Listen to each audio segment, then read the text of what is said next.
नमस्कार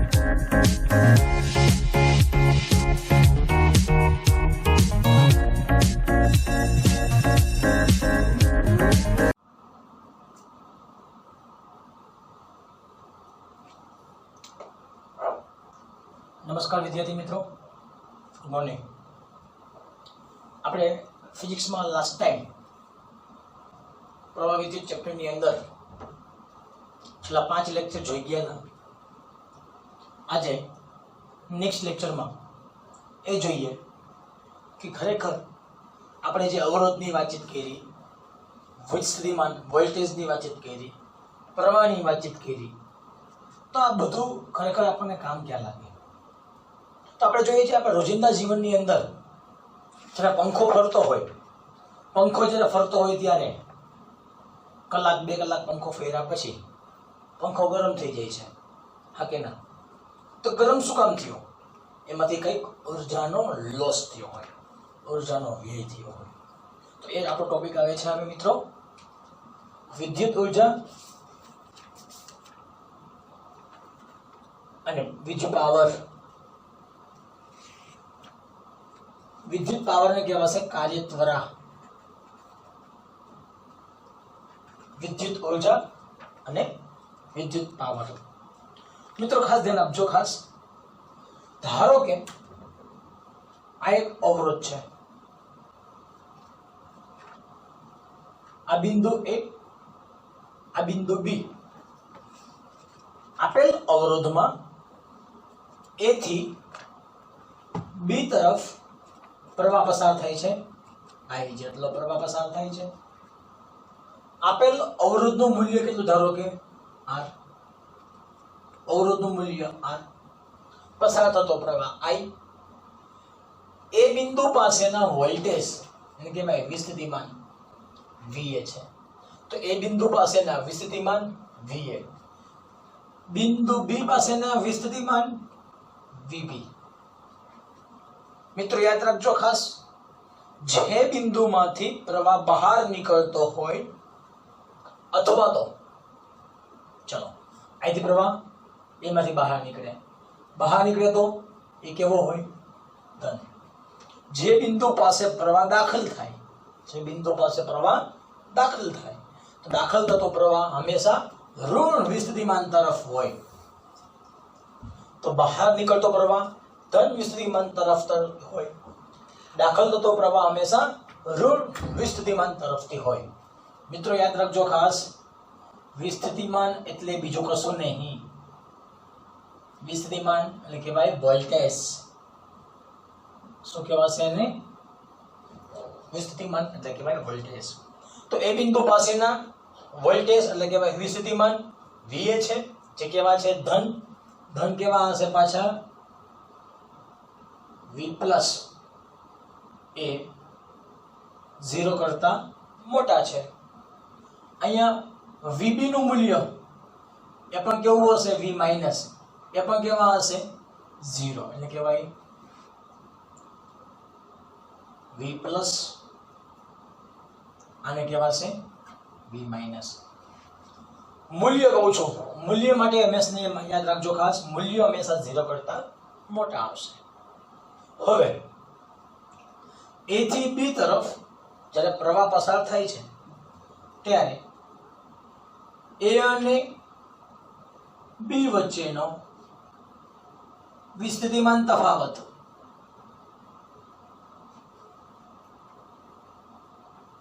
કેટલો કહેવાય? VA માઇનસ VB, એટલે કહેવાય VAB બરાબર VA માઇનસ VB। એ પણ કેવા થશે? 0 કરતા મોટા।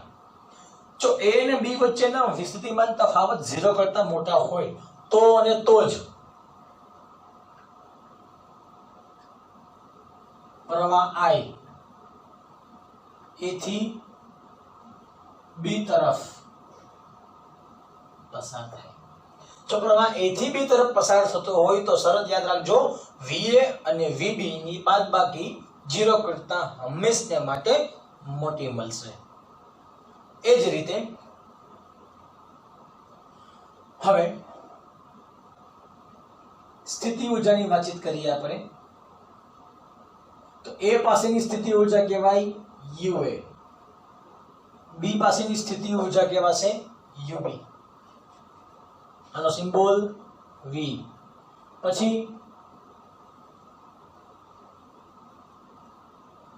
वीज स्थिति ऊर्जा नो सिम्बोल शुं कहेवाशे U। मित्रों सूत्र एनु याद राखजो, वीजभार गुणिया विस्थितिमान। सूत्र શું બનશે ખરેખર? U બરાબર Q ઇન્ટુ V। તો सूत्र યાદ રાખજો, વિસ્થિતિ ઊર્જા U બરાબર Q ઇન્ટુ V। અહીંયા ધ્યાન આપજો ખાસ। તો A પાસેની સ્થિતિ ઊર્જા કઈ છે? U એ બરાબર શું લખી શકાશે? Q into VA। એવી રીતે B પાસેની સ્થિતિ ઊર્જા Q ઇન્ટુ VB, જ્યાં વીજભાર Q કેવો હશે? અચળ। તો Q બરાબર લખી શકાય ડેલ્ટા Q। દાખલ થતો વીજભાર ને બહાર નીકળતો વીજભાર શ્રેણી પરિપથમાં હંમેશા માટે અચળ હોય। આપણે લાસ્ટ ટાઈમ જોઈ ગયા હતા વીજભાર સંરક્ષણનો નિયમ, શરૂઆતની થિયરી। જે આડછેદમાંથી જેટલા સમયમાં જેટલો વીજભાર દાખલ થાય છે તેટલા જ સમયમાં તેટલો જ વીજભાર તેના પછીના આડછેદમાંથી બહાર નીકળશે। તો વીજભાર સંરક્ષણ નિયમ પ્રમાણે વીજભારનો જથ્થો શ્રેણી પરિપથમાં કેવો હશે? અચળ, એટલે વીજભાર બદલાશે નહીં। હવે તફાવત લખવો હોય તો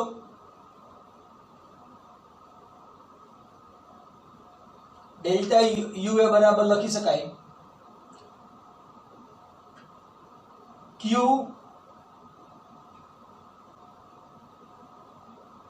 ઇન્ટુ ડેલ્ટા VA। UB બરાબર તફાવત સ્વરૂપમાં Q ડેલ્ટા VB। મારે સ્થિતિ ઊર્જાનો શું જોઈએ છે? તફાવત કહેવાય અંતિમ સ્થિતિ ઊર્જા માઈનસ પ્રારંભિક સ્થિતિ ઊર્જા।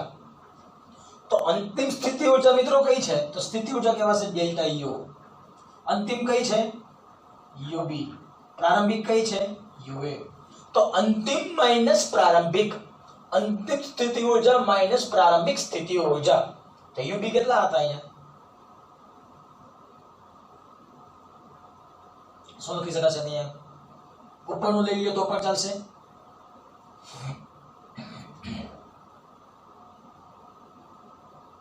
આ સમય સાથે ફેરફાર હોય તો ચલો UB કેટલા છે અહીંયા?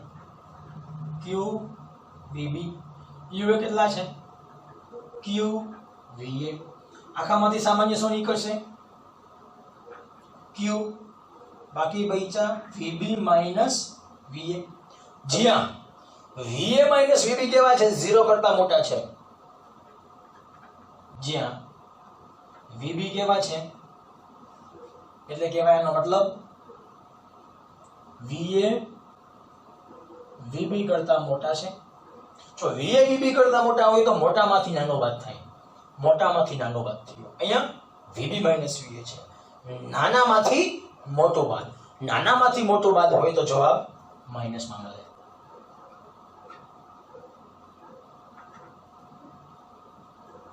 તો લખી શકાશે ત્યાં માઈનસ અને લખી શકાય ડેલ્ટા V। માઈનસ શું કામ આવ્યા? નાનામાંથી મોટું બાદ કર્યું।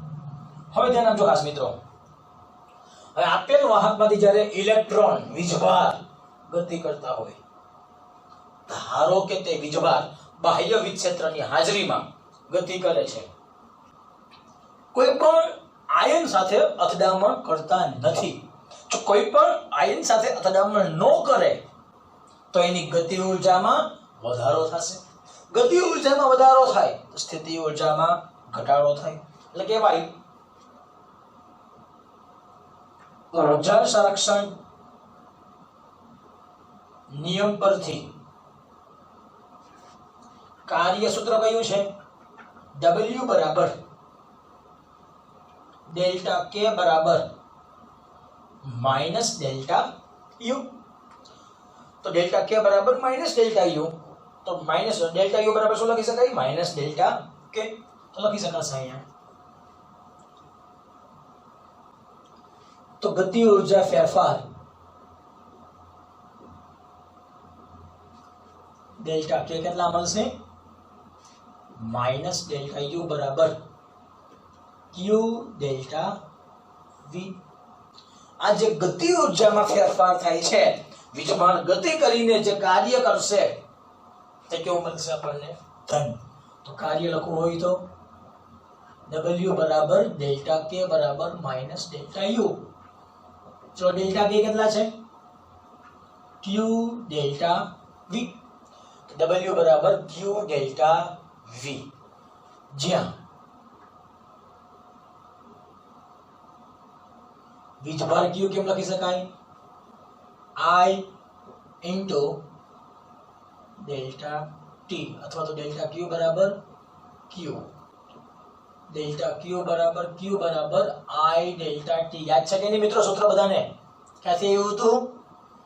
I બરાબર delta Q by delta T. Ampere નિયમ. I બરાબર delta Q by delta T. Delta T છેદમાં છે આ બાજુ એવા તો અંશમાં. તો I ડેલ્ટા T બરાબર બાકી બેચા ડેલ્ટા Q લખી નાખો અહીંયા. તો W બરાબર I delta T into delta V.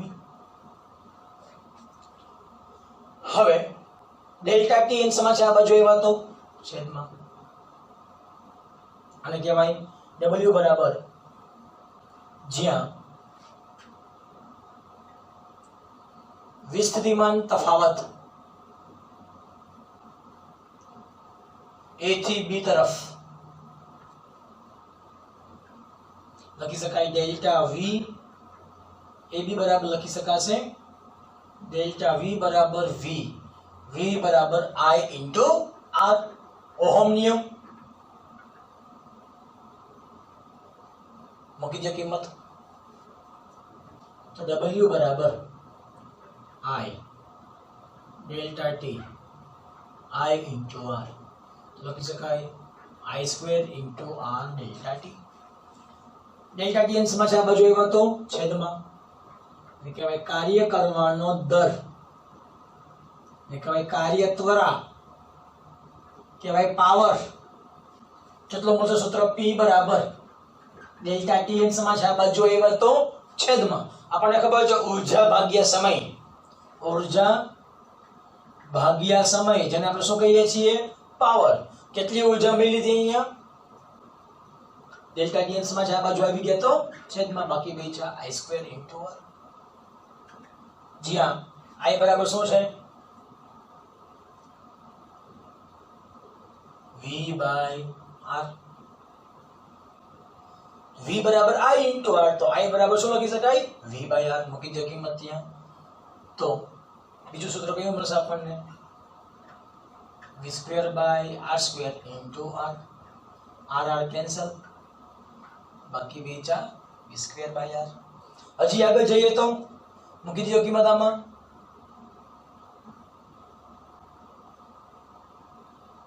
I એમને હવે બીજું તમે સૂત્ર મૂકી દો અહીંયા.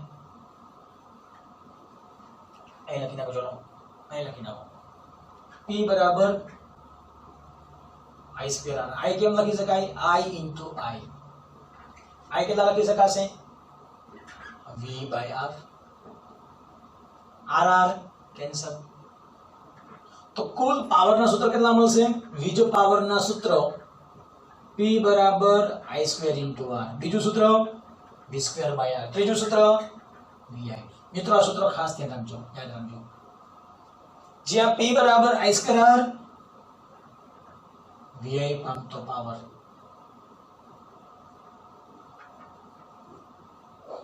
તારમાંથી VI પામતો પાવર P બરાબર I સ્ક્વેર ઇન્ટુ R. એવી રીતે અહીંયા જોવામાં આવે તો P બરાબર VI આ કહેવાશે સંગ્રહાયેલ પાવર. અત્યારે લખતો નથી. દાખલામાં તમને કયા સ્વરૂપમાં ટર્મ્સ આપેલા છે, પ્રવાહ સ્વરૂપમાં છે, વોલ્ટેજ સ્વરૂપમાં છે કે અવરોધ સ્વરૂપમાં છે, આપણને બધા ફોર્મ્યુલા એને ખબર હોવી જોઈએ. એ પ્રવાહ અવરોધ, પછી વોલ્ટેજ અવરોધ, પછી પ્રવાહ અને વોલ્ટેજ, ત્રણ સ્વરૂપ થઈ ગયા. હવે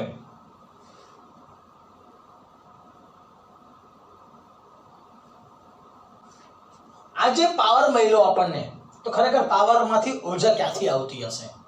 તો એના માટે તમે જોઈ ગયા હતા રાસાયણિક કોષ,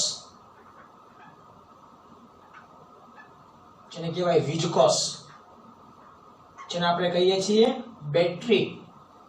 બેટરી બધાને ખબર છે કઈ રીતે હોય? આ વિદ્યુત વિભાજ્ય દ્રાવણ,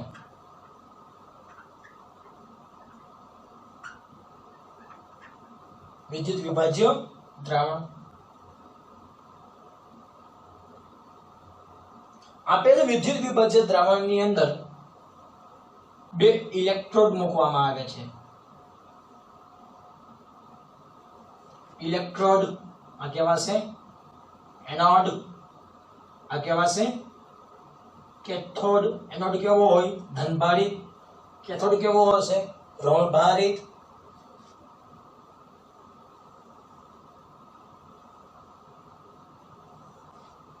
બંને ઇલેક્ટ્રોડ વચ્ચે શું જોડવામાં આવે છે? અવરોધ આંક. તો આપેલ કોષ શું કરશે? રાસાયણિક ઉર્જાનું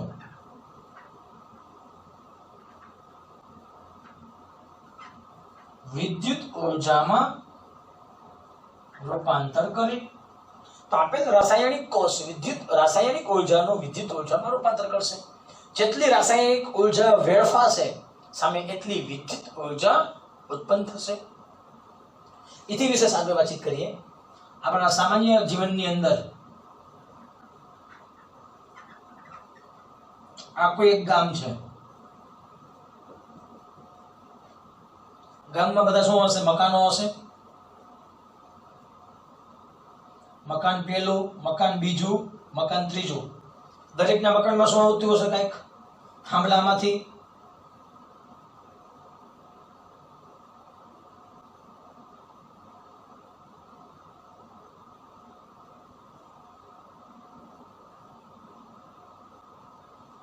દરેકના ઘરમાં શું આવતું હોય? થાંભલામાંથી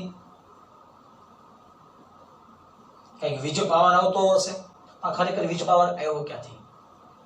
તો જ્યાંથી વિદ્યુત ઉત્પન્ન થાય છે, જ્યાંથી વિદ્યુત ઉત્પન્ન થાય છે ત્યાંથી વિદ્યુત પાવરને મોકલવા માટે આપણે વાહક તારનો ઉપયોગ કરીએ છીએ.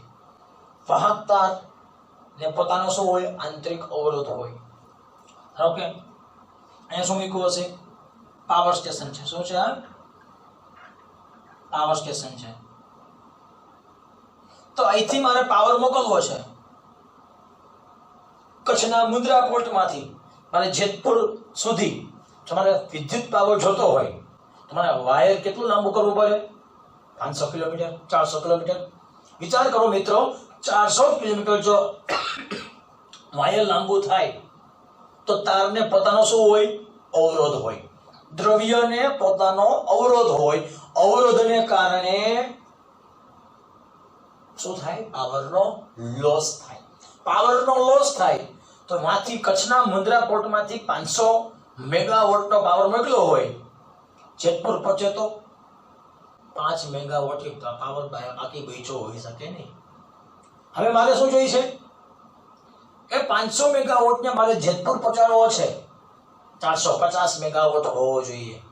મીન્સ મારે વ્યય ઘટાડવો છે. જે તેના જોખાશે. તો પાવર લોસ ઘટાડવા માટે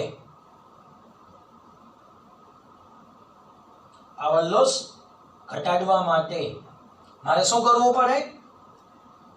વોલ્ટેજ વધારવા પડે.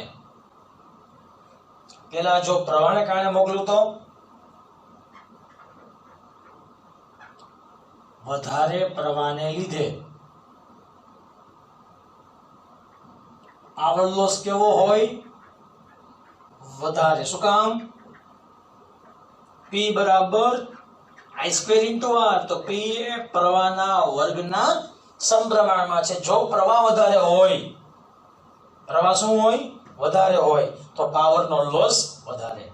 મારે પાવર લોસ કરવો છે નહીં, તો શું કરવું પડશે? મારે વોલ્ટેજ વધારવા પડશે. કઈ રીતે? P બરાબર V સ્ક્વેર R. P ચલે છે V સ્ક્વેર, P ચલે છે V સ્ક્વેર. જો વોલ્ટેજ વધારીશ તો મારો પાવર લોસ ઘટાડી શકાય.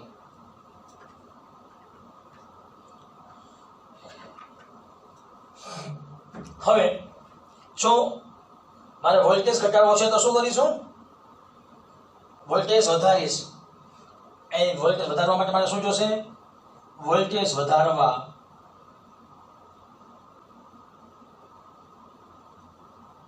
સ્ટેપ અપ ટ્રાન્સફોર્મર વાપરવું પડે. ધારો કે આ 500 મેગાવોટનો પાવર આવ્યો, શું આપણા ઘરમાં 500 મેગાવોટનો પાવર કરશે? ના. ઘરની અંદર તો માત્ર ને માત્ર 230 વોલ્ટનો જ પ્રવાહ દાખલ થાય છે. તો ફરી પાછા મારે શું કરવા પડશે? વધારે વોલ્ટેજને ઘરમાં ઘૂસતા પહેલા અને વોલ્ટેજ ઓછા કરવા પડે. વોલ્ટેજ ઓછા કરવા માટે સ્ટેપ ડાઉન ટ્રાન્સફોર્મર. તો વોલ્ટેજ વધારવા માટે સ્ટેપ અપ, વોલ્ટેજ ઘટાડવા માટે સ્ટેપ ડાઉન ટ્રાન્સફોર્મર. એટલે અહીંયા ફરી પાછા વોલ્ટેજ તમે ઘટાડી શકશો. વોલ્ટેજ પ્રવાહનો તમે વિનિમય છે લોસ થતો તો તમે ઘટાડી શકશો મિત્રો. તો આ એક હતી ટ્રાન્સફોર્મરની. બધા ટ્રાન્સફોર્મર જોયું છે કે નહીં? તમે કદાચ તમારા ઘરની બહાર નીકળો તો ગલી પાસે બે થાંભલા હશે. ત્યાં થાંભલા પાસે એક અહીંયા ખોપરી જેવો નિશાન મૂક્યો હશે, ડેન્જર, અથવા તો પ્રોહિબિટેડ એરિયા. તો આ જે પ્રોહિબિટેડ એરિયામાં જે પેટી મૂકેલી હોય મિત્રો, એ જે પેટી છે એ ટ્રાન્સફોર્મર છે. ખાસ ધ્યાન રાખજો. ટ્રાન્સફોર્મર મુખ્યત્વે બે પ્રકારના છે, સ્ટેપ અપ ટ્રાન્સફોર્મર અને step down transformer. Step up ટ્રાન્સફોર્મરને કારણે વોલ્ટેજ વધારી શકાય, સ્ટેપ ડાઉન ટ્રાન્સફોર્મરને કારણે વોલ્ટેજ ઘટાડી શકાય. વધારે વોલ્ટેજ હોય તો પાવર લોસ ઓછો હોય. બીજું સૂત્ર લખવું હોય તો ધ્યાન આપજો ખાસ. ધારો કે આ કઈ રીતે? આ તો સમપ્રમાણમાં છે ને. કોઈકના પ્રશ્ન એવો થાય કે સાહેબ વોલ્ટેજ વધારી તો પાવર લોસ તો વધે છે. ખરેખર એવું નથી મિત્રો. ધારો કે આ કોઈ ઉપકરણ છે. શું છે? ઉપકરણ કયું છે? આર નામનું ઉપકરણ છે. તે સમયે પાવર કેટલો કહેવાશે? P બરાબર VI. ઉપકરણનો આંતરિક અવરોધ કેટલો હોય?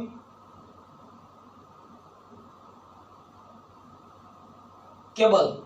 ઉપકરણ છે, ઉપકરણ કે કેબલ, કેબલનો કેટલો છે આંતરિક અવરોધ? RC. તો લખી શકાય પાવર લોસ એટલે કે ભાઈ PC. કેબલમાંથી શું કહે?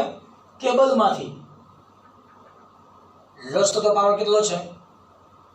I square into R. મિત્રો અહીં ધ્યાન આપજો ખાસ. I બરાબર શું લખી શકાય? P by V. સૂત્ર લખી શકાશે અહીંયા P square by V square, P square by V square into R. તો અહીંયા કેવો થઈ ગયો? કેબલમાંથી એટલે કહેવાય કેબલ. કેબલમાંથી વ્યય પામતો પાવર વોલ્ટેજના વર્ગના વ્યસ્ત પ્રમાણમાં હોય. વોલ્ટેજ વધે, પાવર ઘટે. આ પાવર કયો છે? ઇનપુટ પાવર છે. આ જે પાવર છે એ લોસ પાવર છે. કેબલમાંથી વ્યય પામતો પાવર વોલ્ટેજના વર્ગના વ્યસ્ત પ્રમાણમાં હોય. જેમ વોલ્ટેજ વધે તેમ પાવર ઘટે છે મિત્રો. તો આ વાતચીત થઈ હતી એના વિદ્યુત ઉર્જા અને તેનો પાવર. સેમ વસ્તુમાં જો વાતચીત કરવી હોય બેટરી માટે, તો એ ખરેખર કેમ કામ કરતું હશે તો ધ્યાન આપજો ખાસ. સેમ થિયરી છે.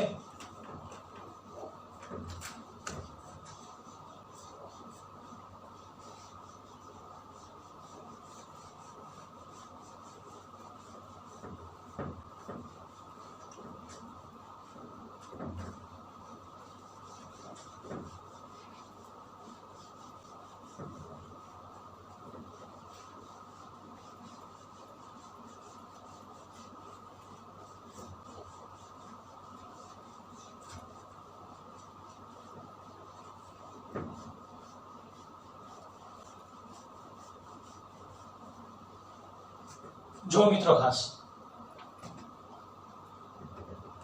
નેક્સ્ટ થિયરી છે, સેમ ટુ સેમ થિયરી છે, એ બેટરી વિસ્કોસ શું કહેવાશે એને? વિસ્કોસ. હમણાં જ આપણે થિયરી જોઈ ગયા. ધારો કે શું છે,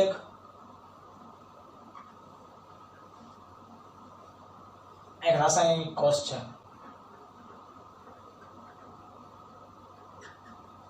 આપેલ રાસાયણિક કોષમાં શું કરીએ છીએ?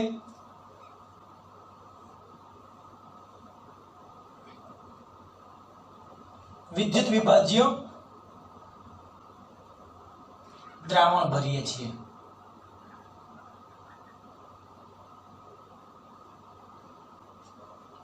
આ વિદ્યુત વિભાજ્ય દ્રાવણની અંદર બે ઇલેક્ટ્રોડ છે, કેથોડ અને એનોડ. એનોડ કેવો હશે? ધનભારિત. કેથોડ કેવો હશે? ઋણભારિત. હવે ધારો કે આ નામ આપી દઈએ એ, આ નામ આપી દઈએ બી. હવે અથવા તો કહી દઈએ પહેલા એનોડને કહેવાય પોઝિટિવ, કેથોડને કહેવાશે નેગેટિવ. એનોડ કહેવાય પોઝિટિવ, કેથોડ કહેવાશે નેગેટિવ. તો કે આ બિંદુ કોઈ છે, એ બિંદુ કયું છે? એ અને બી. હવે જો પ્રવાહની વાતચીત કરવા દેવામાં આવે તો ધનમાંથી પ્રવાહ બહાર નીકળે, એન માંથી પ્રવાહ દાખલ થાય. વચ્ચે શું આપ્યો હશે? અવરોધ આપેલો હશે.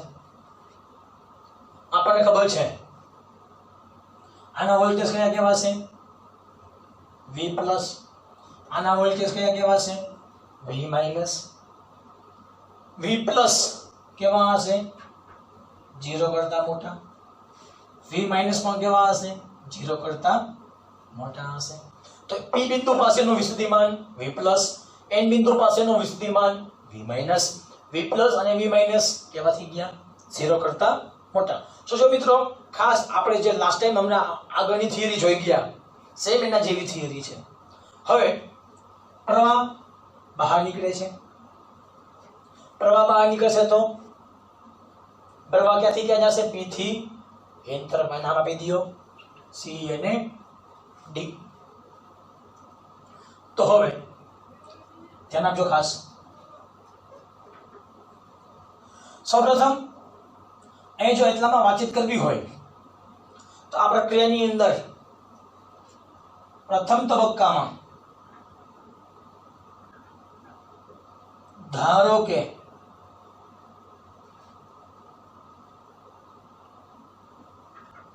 બાહ્ય અવરોધ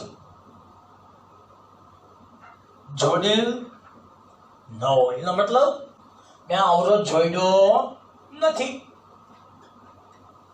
જો અવરોધ જોડ્યો ન હોય તો માર્ગ કેવો થઈ ગયો? ખુલ્લો, જેને કહેવાય ઓપન સર્કિટ.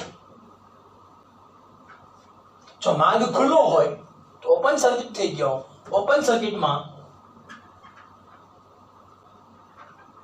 પ્રવાહ પસાર થશે નહીં. તો પ્રવાહ કેટલો કહેવાશે? 0. જો પ્રવાહ 0 થઈ ગયો ત્યારે P અને N બિંદુ વચ્ચેના વિસ્તૃતિમાન, P અને N બિંદુ વચ્ચેના વિસ્તૃતિમાન કેટલા જોવા મળશે? તો ધ્યાન આપજો ખાસ.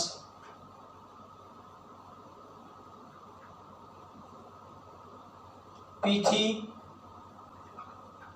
A વચ્ચેનો વિસ્તૃતિમાન પ્લસ આ P થી A, પછી A થી B વચ્ચેનો વિસ્તૃતિમાન પ્લસ કયો હશે? B થી N વચ્ચેનો વિસ્તૃતિમાન. જો વિસ્કોસ કહું છું E, પ્રારંભિક તબક્કામાં પ્રવાહ 0 હોય તે સમયે વોલ્ટેજ કેટલા મળશે? E. તો E બરાબર V કેટલા મળશે? P થી N, P થી A વચ્ચે, ચલો P થી A વચ્ચેના કેટલા છે વિસ્થિતિમાન? V plus. પછી A થી B વચ્ચેનો વિસ્થિતિમાન, A થી B વચ્ચેનો વિસ્થિતિમાન, તો A થી B વચ્ચે કોઈ સીધા ધ્રુવ જોડેલા છે નહીં, તો ત્યાં શું હશે? દ્રવ્યનો આંતરિક અવરોધ.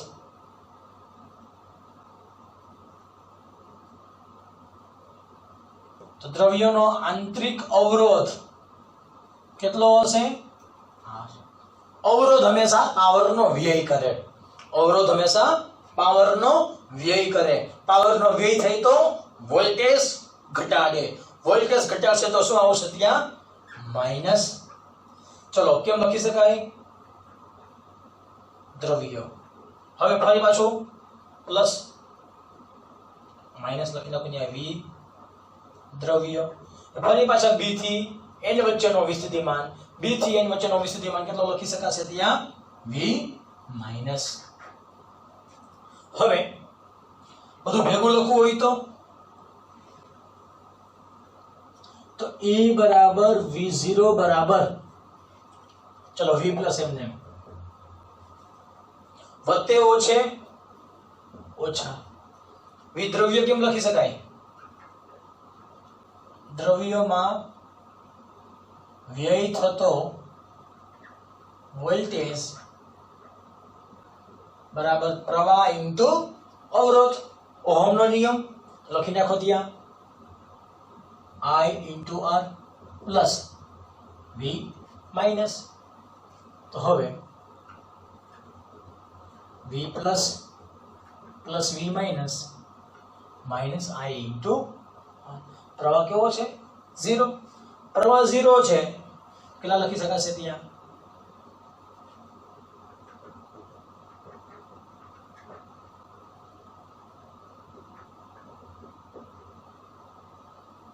સૂત્ર કેટલા મળશે આપણને? V plus plus V minus. સમીકરણ નંબર પહેલું. હવે બીજી વસ્તુ, કેસ બીજો.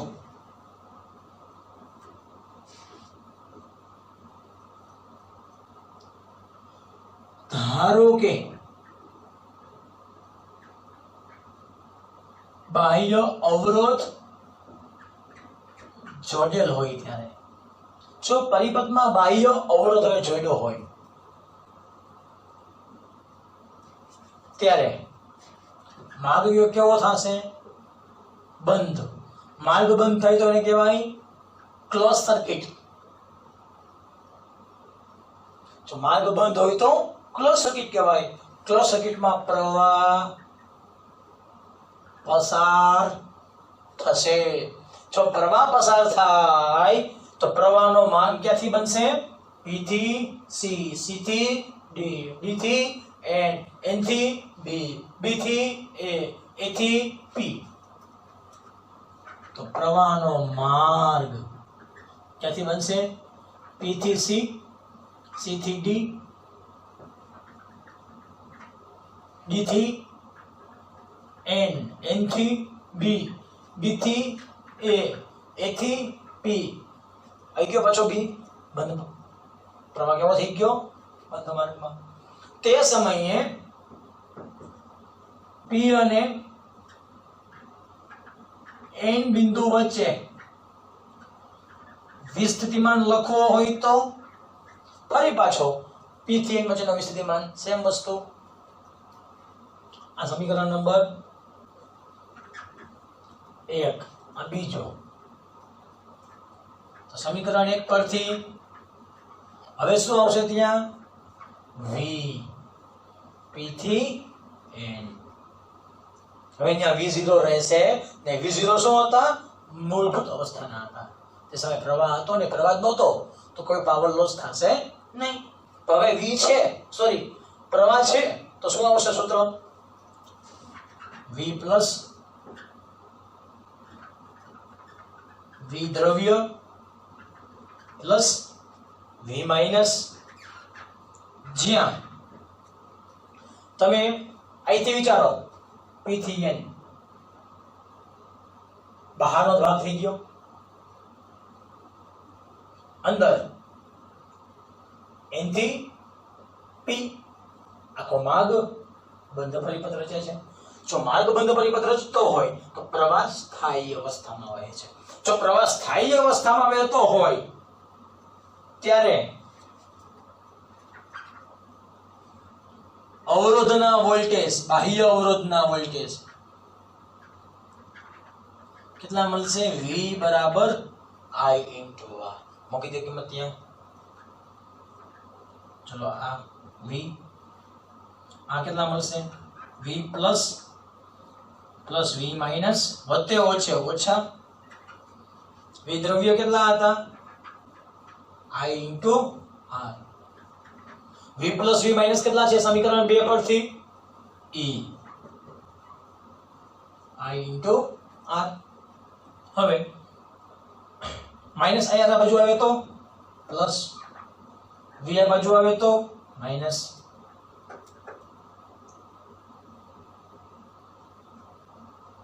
આ અંશમાં છે, આ બાજુ એવા તો છેદમાં. યાદ રાખજો જ્યાં E કેવા હશે? V કરતા મોટા હોય. જો E V કરતા મોટા હોય તો સેલ ડિસ્ચાર્જ થાય છે,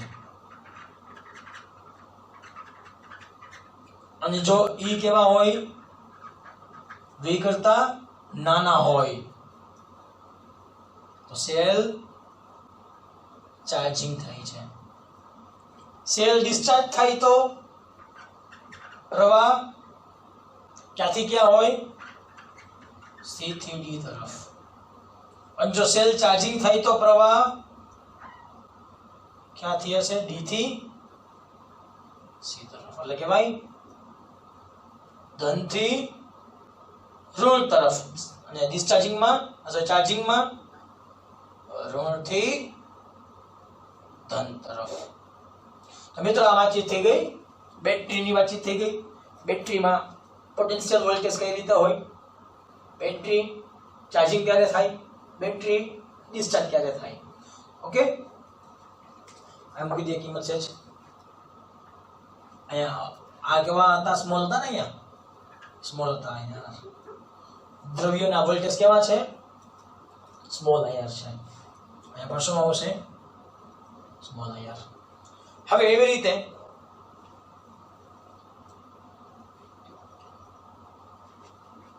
તમારે આંતરિક અવરોધ શોધવો હોય, સમીકરણ નંબર કેટલામું આપી દો આને? ત્રીજું. સમીકરણ 3 પરથી લખી શકાશે ત્યાં